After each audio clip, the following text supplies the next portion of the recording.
जय Hind to all of you. मैं welcome करता हूं आपका अभिपीडिया डिफेंस के यूट्यूब चैनल के अंदर। इस वीडियो के अंदर हम लोग डिस्कस करेंगे डैफ जो कि डिटेल्ड एप्लीकेशन फॉर्म है, उसकी इंपॉर्टेंस क्या रहती है। ठीक है, सो बहुत सारे स्टूडेंट्स होंगे जो डैफ पिछले साल भी फिल कर चुके होंगे, इस साल भी कर रहे होंगे, और बहुत ऐसे स्टूडेंट्स भी होंगे जिनके लिए ये फर्स्ट टाइम डैफ फिलिंग का एक्सपीरियंस होगा। मैं आप सभी स्टूडेंट्स के लिए जो अभी 2021 के अभी डैफ का लिंक एक्टिवेट हो चुका है, 2021 का डैफ का लिंक यूपीएससी ने एक्टिवेट कर दिया है, आपको ये पता भी चल गया होगा, हमने ये कल शाम को ये इन्फॉर्मेशन दी थी। अब इम्पॉर्टेंस डैफ का ये रखता है कि जब भी आप डैफ के अंदर चीज़ें लिखते हो ना, तो यूपीएससी वाले आपके डैफ को सबसे पहले पढ़ते हैं और फिर आपको बाद में पढ़ने का उनको मौका मिलता है। जब भी आप डैफ में कोई ऐसी चीज़ें लिख रहे हो जो एक्स्ट्रा ऑर्डिनरी है और आप आगे जाके उस चीज़ को प्रेजेंट नहीं कर पाओगे, उस चीज़ को एक तरीके से जस्टिफाई नहीं कर पाओगे, तो आपके लिए बहुत दिक्कत हो जाएगी। तो डैफ में वही चीज़ें लिखने की ज़रूरत होती है जो आप जिसको जस्टिफाई कर पाओ। मैं यहाँ पे ये नहीं कह रहा कि ऑनेस्टी के साथ लिखो सब कुछ, यहाँ पे ये रिक्वायर्ड नहीं है। यहाँ पे वो चीज़ें लिखनी चाहिए जो आप जस्टिफाई कर पाओ अपने फिजिकल, मेंटल और आपकी अपब्रिंगिंग के साथ। Understand, this is what I am trying to tell you. इसीलिए डैफ आपके लिए बहुत ही ज्यादा इंपॉर्टेंट होता है, राइट? तो आपको क्या करना चाहिए? आपको देखिए, मैक्सिमम अभी डैफ का लिंक कल एक्टिवेट हुआ, आप क्या करेंगे? आप मैक्सिमम 5 दिन ले लीजिए to fill your DAF. 5 days are sufficient to fill your DAF, right? दूसरी बात क्या करना है, अगर डैफ को फिल करना है तो आप अपने हिसाब से मत फिल कीजिए। जैसे मेरे पीछे भी डैफ है, ये स्टूडेंट का डैफ है जिसको मैं आपको एक्सप्लेन करूंगा नेक्स्ट वीडियो में मोस्ट प्रोबेबली, बिकॉज ये अब सीरीज है जिसके अंदर हम एक एक मुद्दे के ऊपर अच्छे से डिस्कस करेंगे, ताकि आपको कोई डैफ में ऐसा दिक्कत ना आ जाए जिससे आपको बाद में लगे यार ये तो मैंने गलती कर दी और अब मुझे अब थोड़ी सी टेंशन में आ गया हूँ। वो टेंशन या स्ट्रेस वाला जो चीज़ है ना, वो अपने आगे के प्रोसेस के अंदर नहीं रखना। Because I have seen a lot of people जिन्होंने बहुत कुछ गलतियां अपने डैफ में की, आगे जाके वो पकड़े गए, नहीं पकड़े गए, लेकिन स्ट्रेस तो उनके दिमाग में जरूर था, राइट? तो हमने क्या करना है, हमने हर एक पॉइंट के ऊपर, डैफ बहुत बड़ा होता है, उस हर एक पॉइंट के ऊपर हम 5-5, 10-10 मिनट की वीडियो लेकर आएंगे, जिसमें आपको जब आप फिल कर रहे हो, आप फिल करते टाइम एकदम सटीक तरीके से चीजें फिल करो। आपको फालतू जो गाइडेंस होती है वो सारी जरूरत नहीं। You just watch these things and get very clear about your DAF. 5 दिन लीजिए। दूसरी बात आपने क्या करनी है, दूसरा काम आपने ये करना है कि 2-3 रफ डैफ जो है भरने की कोशिश कीजिए। ठीक है, रफ में क्या होगा, रफ में आप जब लिख देंगे तो आपको पता चलेगा यार ये चीज मैं जस्टिफाई नहीं कर सकता। यहां अगेन मैं एक वर्ड बोल रहा हूं, जस्टिफाई। मैं अगर मान लीजिए एक एग्जांपल देता हूं, अगर मैं डेली 10 किलोमीटर भागता हूं, डेली 10 किलोमीटर मैंने अपने डैफ में लिख दिया, अगर अब डैफ में लिख दिया, क्या पता मैं पहले भागता हूँगा कि नहीं भागता हूँगा, लेकिन डैफ में लिख दिया डेली 10 किलोमीटर भाग रहा हूँ। अब एसेसर जो इंटरव्यूइंग पैनल है वो कैसे एसेस करेगा कि मैं डेली 10 किलोमीटर भागता हूँ कि नहीं? ये एक एक्स्ट्रा ऑर्डिनरी चीज है कि नहीं? तो वो मेरी फिजिकल एस्पेक्ट से देखेंगे कि ये बच्चा जो है ये कोई मोटा है, तगड़ा इंसान है, या इसका फिजिकल स्टैंडर्ड ऐसा है जिसको देख के लगे कि ये एक मैराथन रनर है या एक क्रॉस कंट्री रनर है, राइट? तो वो चीज को जस्टिफाई कैसे करूंगा? अपने फिजिकल स्टैंडर्ड से। अपने फिजिकल स्टैंडर्ड से कैसे? मैं डेली, जब मैंने यहां पे लिख दिया तो मैं अब डेली कम से कम 10 किलोमीटर तो भागा ही करूंगा। तो जब भागना शुरू करूंगा तो वो मेंटालिटी मेरी चेंज हो जाएगी, पर्सनालिटी चेंज होगी, और जब आप वहां पे बोलेंगे कि सर मैं 10 किलोमीटर भागता हूं, डेली भागता हूं, पिछले 5 सालों से भाग रहा हूं, लेकिन भागे आप बेशक 2 महीने के लिए हो, तो उधर वहां पे आप जस्टिफाई और आपके एक्सप्रेशन वैसे हो जाएंगे। I am just giving you the example जो मेरे एक्सपीरियंस से है, राइट? ऐसा नहीं है कि वो एकदम बहुत बड़ा टेस्ट आपके ऊपर कर देंगे कि हाँ ये लड़का भागता है कि नहीं, इसने 3 महीने पहले भागा था, शुरू किया था कि नहीं, ये सारी चीजें। सो हमने हर चीज को बहुत ही सब्जेक्टिवली जस्टिफाई तरीके से लिखना है। मैक्सिमम 5 दिन लीजिए, और साथ ही साथ आपने क्या करना है, हर चीज का हम लोग डिस्कस करेंगे। जैसे फॉर एग्जांपल आज के इस डैफ के अंदर हम लोग एक पार्ट जो है वो डिस्कस कर लेते हैं, जो कि इतना इंपॉर्टेंट नहीं है। उससे बेसिक सवाल, फंडामेंटल सवाल आ सकते हैं अगर बहुत ही खास वहां पे कुछ चीज है, राइट। इससे ज्यादा कुछ नहीं। Let's discuss about this part 1। देखिए, this is your DAF, right. अब इस डैफ में आपका RID, registration, roll number, name, email and mobile number. आपने याद रखना है ये मोबाइल नंबर, ईमेल, ये बहुत ही एक्टिव होने चाहिए। ऐसा नहीं कि आप बहुत दिनों बाद इनको मोबाइल नंबर और ईमेल को यूज करते हैं, ऐसा बिल्कुल नहीं होना चाहिए। आपका नाम, आपका रोल नंबर होना चाहिए, एकदम सही होना चाहिए, गलत नहीं होना चाहिए। इसमें तो कुछ भी रॉकेट साइंस नहीं है, इसको आप फिल कर देंगे, बात खत्म। नाउ नेक्स्ट हम लोग बात करते हैं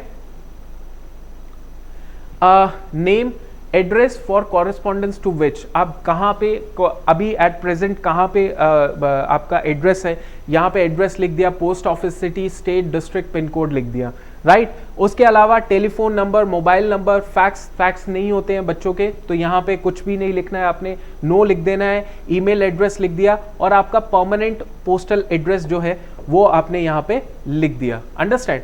आपकी डेट ऑफ बर्थ क्या है वो आपने लिख दी, ठीक है। डेट ऑफ बर्थ क्या है, आप एज रिलैक्सेशन क्लेम कर रहे हैं कि नहीं, है ना। तो यहां पे बहुत इंपॉर्टेंट है कि आप एज रिलैक्सेशन क्लेम कर रहे हैं कि नहीं, ये मेक श्योर करना है कि अगर आप कर रहे हैं तो यहां पे आपको लिखना पड़ेगा, और यहां पे आपको ये भी लिखना पड़ेगा कि आपको कुछ डॉक्यूमेंट इन सपोर्ट में देने पड़ेंगे। जैसे आप SC ST से हैं तो आपको उस तरीके के डॉक्यूमेंट सपोर्ट में अपलोड करने पड़ेंगे। क्या करने पड़ेंगे, upload the scan copy of documentary evidence in support of your claim, है ना। और यूपीएससी में बहुत स्पेसिफिकली जहां पर भी आप डैफ अपलोड कर रहे हैं वहां पे बहुत स्पेसिफिकली लिखा होगा upload your this document, upload your this document. तो बहुत ही आराम से आप वो स्पेसिफिक डॉक्यूमेंट अपलोड कर पाएंगे, ठीक है। एज रिलैक्सेशन क्लेम कर रहे हैं, OBC, EWS, OBC, SC ST, इनके लिए एज रिलैक्सेशन आप क्लेम कर सकते हो। साथ ही साथ जो सिविलियन सेंट्रल गवर्नमेंट एम्प्लॉयज हैं वो लोग का भी यहाँ पे आपका हो सकता है अगर आप एज रिलैक्सेशन क्लेम कर रहे हैं। डॉक्यूमेंट आपको इसके सपोर्ट में करना पड़ेगा, ठीक है। अब उसके बाद क्या आता है, नेशनैलिटी। देखिए एक चीज और मैं बता देता हूँ, यहाँ पे बहुत सारे स्टूडेंट्स होते हैं जिनका जो एड्रेस होता है, communication is to be sent, address for correspondence, ये अलग अलग होता है। क्योंकि स्टूडेंट जो होते हैं जनरली क्या रहते हैं, क्या PG में रह रहे हैं या किसी जॉब की वजह से कहीं और रह रहे हैं। तो आप बहुत ध्यान से सोचिएगा, ध्यान से इसको फिल करना है। अगर तो आप PG VG में रह रहे हैं, एक स्टूडेंट ही हैं, या आप एम्प्लॉय नहीं हैं, आप काम जॉब नहीं कर रहे हैं, तो जॉब वाले को तो वहीं पे रहना पड़ेगा। लेकिन एक स्टूडेंट है जो जनरली अपने जगह यहाँ से वहाँ चेंज करता रहता है पढ़ाई के मामले के चक्कर में, तो उस सिचुएशन में आप परमानेंट पोस्टल एड्रेस ही सेम यहाँ पे रखिएगा, ठीक है। क्योंकि क्रॉस वेरिफिकेशन होती है जब इंटरव्यू मेरिट लिस्ट आ जाती है, फिर उसके बाद 2-2.5 महीने पुलिस वेरिफिकेशन की जाती है, पुलिस वहाँ पे आती है, तो फिर ये सारी चीज़ें होती है, तो चक्कर पड़ जाता है। कई बार ये जो PG ओनर्स होते हैं, लैंड ओनर्स होते हैं, वो कई बार थोड़े से मना कर देते हैं या दिक्कत आना शुरू हो जाती है। तो आप इंश्योर कीजिए जब तक आपका एम्प्लॉयमेंट नहीं है तब तक ये सेम ही रखिए, परमानेंट और आपका जो ये कॉरेस्पॉन्डेंस एड्रेस है सेम रखिए।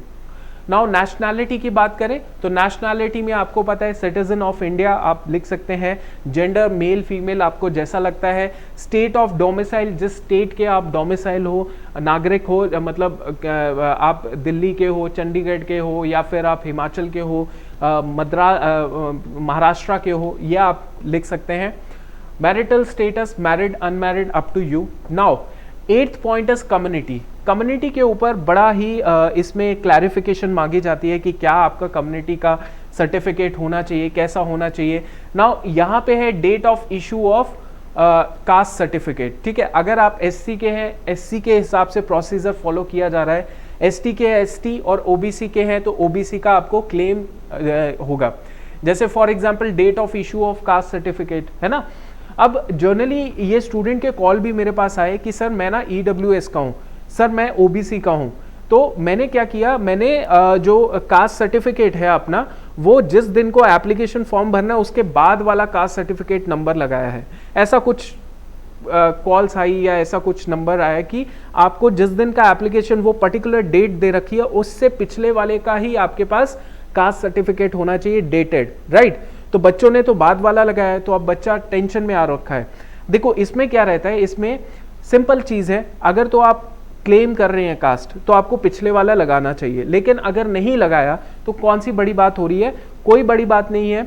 सिंपली आप जब आगे ये चीज स्क्रूटनाइज किया जाएगा इंटरव्यू के टाइम पे, इंटरव्यू में जब एंट्री करेंगे हॉल के अंदर, तो वहां पे क्या होगा, वहां पे आपकी डॉक्यूमेंट्स को चेक किया जाएगा।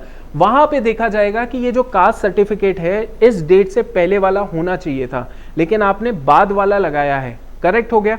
तो आप वो जो डॉक्यूमेंट चेक करने वाले होंगे वो आपको पोलाइटली रिस्पेक्टफुली बोलेंगे कि आप बैक डेट वाला कोई सर्टिफिकेट दिखाइए। अब वो बैक डेट वाला सर्टिफिकेट आपको दिखाना पड़ेगा, पुराना दिखा दीजिए, कोई दिक्कत नहीं है, क्योंकि उसी के बेसिस पे आपका नया भी बनता है, जैसे जर्नली देखा जाता है उसी के बेसिस पे नया बनता है। बट अगर ये भी दिक्कत उनको ठीक नहीं, जस्टिफाई नहीं हो पा रहा है, तो उस सिचुएशन में आपको वो डेफिनेटली टाइम देंगे, वो आपको डेफिनेटली टाइम देंगे। बहुत सारे ऐसे एस्पिरेंट्स के साथ होता है कि वो इंटरव्यू देने देते हैं बट आगे जाके आपको टाइम देते हैं कि आप उस चीज को दिखा पाओ, ठीक है। तो उसमें अगर आप एलिजिबल हो तो फिर डरने की कोई चीज नहीं है। आपके पास अभी का कास्ट सर्टिफिकेट है, आप डेट लिख दो, कोई दिक्कत नहीं है, लेकिन आगे जाके वो टाइम जरूर दे देंगे, कोई ऐसे रोकने वाला नहीं है। Right, state your religion if you belong to SC ST, if OBC, state creamy, non creamy layer, ये सारी चीजें हैं जो इसमें दे रखी है। Do you possess prescribed educational qualification, please upload the scan copy of certificate, if yes, इस तरीके से। Basic educational qualification, foreign institute, ऐसा कुछ भी नहीं है, नो होएगा इधर। ओके, नाउ हम बात करते हैं, ओके, तो एजुकेशनल क्वालिफिकेशन तक की हमने बात कर ली इस फॉर्म के अंदर, मतलब पॉइंट नंबर 9 तक हमने पढ़ लिया कि इसमें कुछ भी बहुत बड़ी बात नहीं है। आप इस चीज को डेट ऑफ, यहाँ पे आपको दिक्कत आएगी, वो मैंने क्लैरिटी दे दी कि यहाँ पे दिक्कत है, तो कोई बात नहीं, आपके पास जो सर्टिफिकेट का डेट है वो लिख दो, आगे जाके टाइम जरूर मिल जाएगा, ठीक है। So this is all for this thing. आज का इसमें कुछ भी ऐसा कुछ बहुत बड़ी चीज नहीं है, यहाँ पे आपको बहुत तरीके से लिखना है, कोई गलती नहीं करनी है। लेकिन हम लोग अब नेक्स्ट वीडियो के अंदर ये जो एजुकेशनल क्वालिफिकेशन के ऊपर है वो हम लोग देख लेंगे कि कैसे आप सब्जेक्ट्स जो हैं वो लिखोगे। कितना आपको बहुत इलेबोरेट तरीके से करना है या बहुत ही मिनिमल तरीके से लिख दो कि मैंने केमिकल इंजीनियरिंग की है, मैंने इलेक्ट्रिकल इंजीनियरिंग की है, या फिर आपको सब्जेक्ट लिखने हैं, ठीक है। सो प्रेफरेबल अभी ही बता देता हूँ, preferable is to write it down chemical engineering, to write it down BCom, है ना, कॉमर्स सब्जेक्ट्स, दैट्स इट, इससे ज्यादा नहीं, क्योंकि वो एक कहीं ना कहीं उनको मौका मिल जाता है कि ये सब्जेक्ट, अच्छा ये सब्जेक्ट है, ये सब्जेक्ट तो मेरे को भी पता है, मैं पूछ ही लेता हूँ इस सब्जेक्ट से, ऐसा ऐसा पूछ लिया जा सकता है, राइट। तो इस तरीके से सारी चीजें हैं। हम लोग नेक्स्ट वीडियो के अंदर 9 पार्ट से हम लोग शुरू करेंगे, C9 का जो C पार्ट है एजुकेशनल क्वालिफिकेशन, वहां से हम लोग शुरू करेंगे। आपको कोई भी डाउट दिक्कत है, you can directly WhatsApp us.